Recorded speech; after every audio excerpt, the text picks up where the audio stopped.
Leaders of advanced economies are gearing up for the annual G7 meeting in Italy.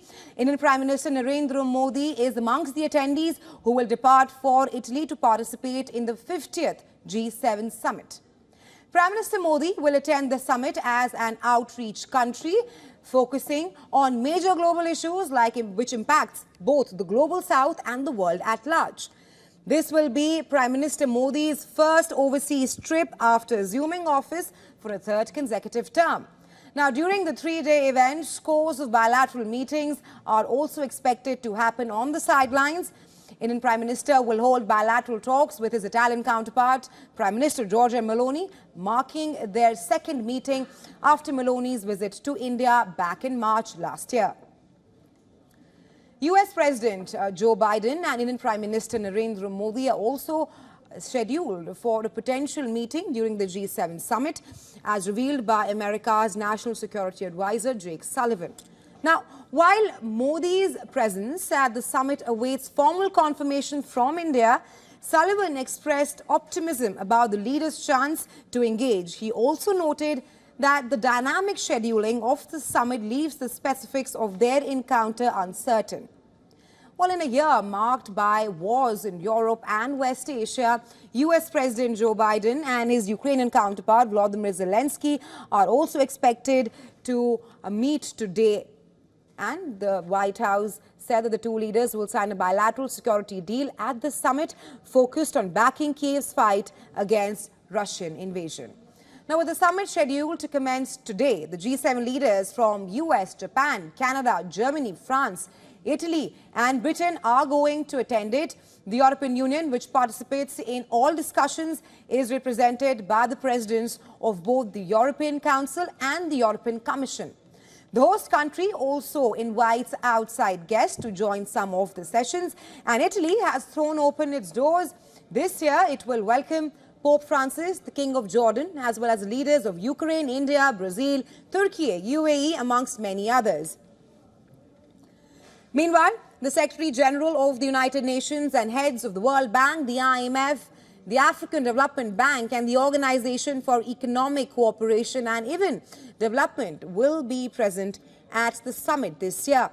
Now, while Saudi Arabia's Crown Prince, who was also invited by the Italian Prime Minister, has decided to skip the summit, he expressed his regret and apologized for not being able to attend the summit due to his commitments related to overseeing the operation of the annual pilgrimage of Hajj, which will begin on June 14th.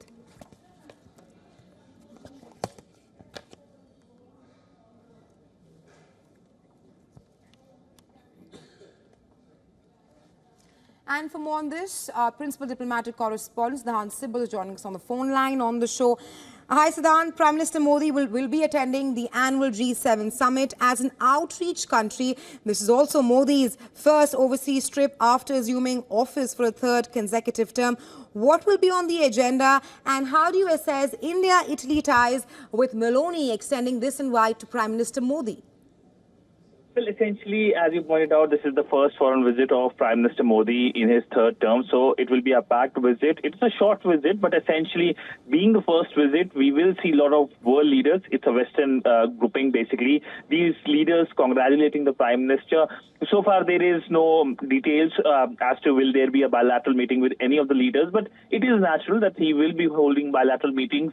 Big question is, will he hold bilateral meeting with Zelensky, with President Biden, with Prime Minister Rishi Sunak, and with President Macron? There will be other leaders, including Canadian Prime Minister Justin Trudeau. That is something that will be closely watched.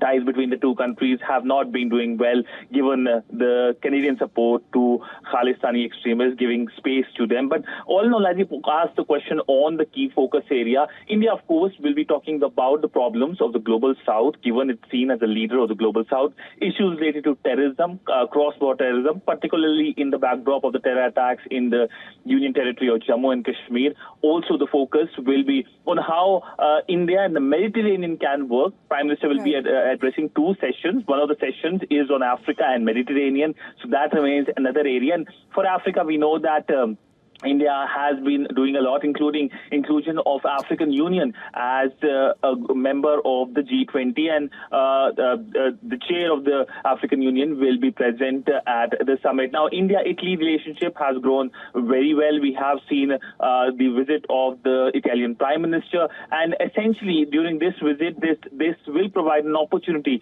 to engage more, and a particular area of interest will be defense. That is something that has had a past interaction when it comes to defense engagement. So all in all, an important visit, a visit full of outcomes.